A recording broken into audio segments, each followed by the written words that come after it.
And I think at some point, we've confused loving God with all, with knowing all about God. We've confused it. We've confused loving God with all with knowing all about God. I heard the story of a certain Dutch diamond collector.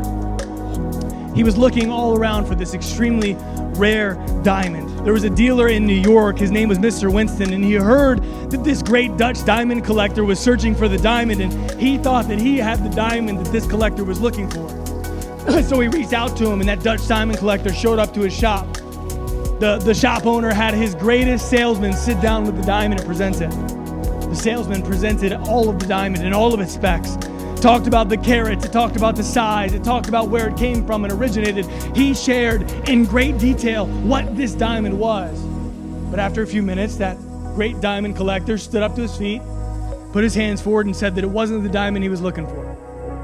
Started to walk out the door, and Mr. Winston had been listening and paying attention, and before he got out the door, Mr. Winston, the shop owner, intercepted him at the door.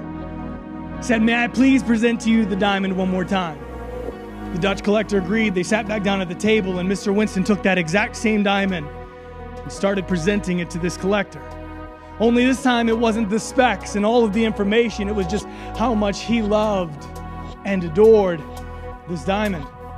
After a few minutes, the diamond collector was signing paperwork to purchase that diamond as his own.